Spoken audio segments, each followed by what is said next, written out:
Ne prenez pas ce tireur pour un chasseur. Contrairement aux apparences, cet ours n'est pas un gibier, bien au contraire.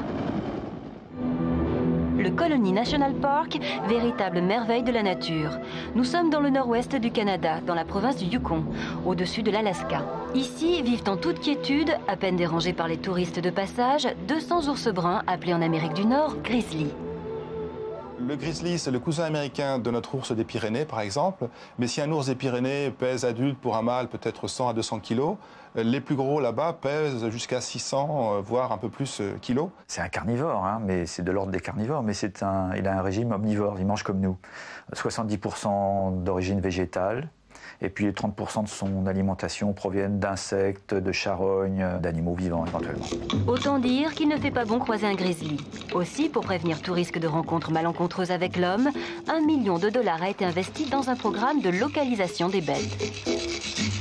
Le principe est assez simple, il suffit de mettre une balise sur un collier autour du cou d'un ours, de quelques ours, et en fonction des enseignements donnés par les signaux émis par les animaux, on pourra suivre en fonction des saisons leur déplacement à travers l'espace et donc comprendre un peu mieux leur zone d'alimentation, de repos, d'activité, de rut éventuellement. Le principe est simple, mais son exécution l'est nettement moins. Imaginez, il faut placer un collier émetteur autour du cou d'un ours qui pèse près d'une demi-tonne.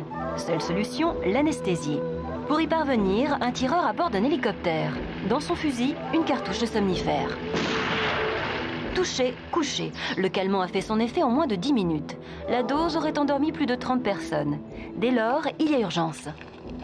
L'important, c'est d'aller assez vite. Il faut que l'opération, dans le total des étapes qu'elle va contenir, se fasse le plus vite possible. Et plus on relâche l'animal vite après, plus on le laisse tranquille rapidement, plus on a des chances de récupérer un animal en bonne santé après. Outre le collier émetteur à poser, cet ours va subir en effet toute une série de tests et de prélèvements. On profite de l'occasion pour prendre quelques mesures. On voit qu'on mesure la tête, par exemple, avec un grand pied à coulisses. On prélève une prémolaire pour avoir l'âge de l'ours. On lui prend un petit bout de peau qui permettra de faire un peu de génétique. Et également, on le soulève avec l'hélicoptère pour prendre son poids. Donc ça donne autant d'informations biologiques sur l'animal et une meilleure connaissance de leur état. Et justement, en parlant d'état, notre grizzly se réveille. Il est cerclé de son collier qui ne le quittera plus. On saura désormais tout de la vie de cette bête canadienne, comme on sait d'ailleurs tout de celle des ours français. Mais ils sont si peu nombreux que ce n'est guère difficile. L'ours en France est extrêmement menacé. Dans les Alpes, ils ont disparu juste avant la Deuxième Guerre mondiale.